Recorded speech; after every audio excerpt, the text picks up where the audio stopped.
सासू आणि जावई घरात दोघेच होते. दुपारची वेळ झाली होती. आता ती सासू जेव्हा जावयाला जेवण घेऊन गेली, त्यावेळी तो तरुण जावई आपल्या मोबाईलमध्ये काहीतरी व्हिडिओ बघत होता. सासूला बघितल्यावर त्याने लगेच आपला मोबाईल लपवला आणि सासूकडे वेगळ्याच नजरेने बघू लागला. मग सासूला सुद्धा समजले होते की जावयाला नक्की काय हवं आहे.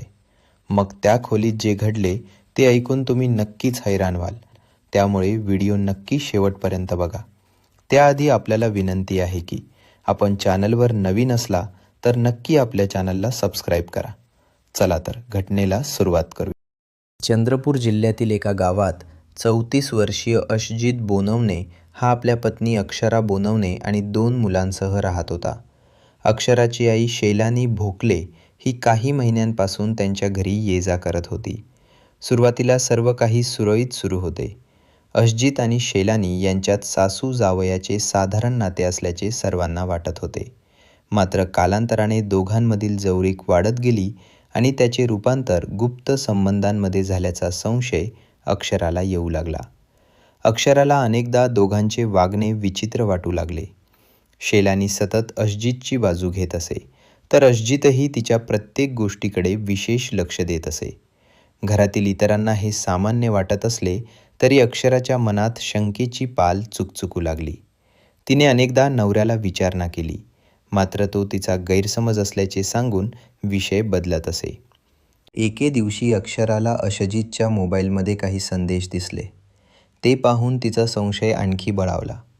पुढील काही दिवस तिने शांतपणे निरीक्षण केले आणि अखेर तिला दोघांमधील गुप्त संबंधांचे पुरावे मिळाले. हे पाहून तिच्या पायाखालची जमीनच सरकली. तिने तात्काळ आई आणि नवऱ्याला जाब विचारला. घरात मोठा वाद झाला आणि हा प्रकार नातेवाईकांपर्यंत पोहोचला. अक्षराचा 29 वर्षीय भाऊ दिग्वेश भोकले यालाही ही घटना समजली. बहिणीचा संसार उद्ध्वस्त झाल्यामुळे तो संतापला. त्याने अशजितला अनेकदा समजावण्याचा प्रयत्न केला, पण परिस्थिती आणखी चिघळत गेली. काही दिवसांनी रात्री अशजितवर हल्ला झाला. या हल्ल्यात तो गंभीर जखमी झाला. पोलिसांनी तपास सुरू केला असता संशयाची सुई दिग्वेशकडे वळली.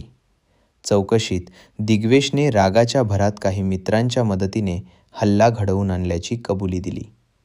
त्यानंतर पोलिसांनी त्याला आणि त्याच्या साथीदारांना अटक केली. ही घटना खूपच भयंकर होती, ज्यामुळे सर्वांनाच आपल्या नात्यात संशय पेरण्याचे काम केले. अशा घटना खूपच वेगाने वाढत आहेत. अशा घटनांवर वेळीच आवश्यक उपाय करून प्रतिबंधक कायदा तयार करायला हवा. या घटनेविषयी तुमचे मत कमेंट्सद्वारे नक्की कळवा.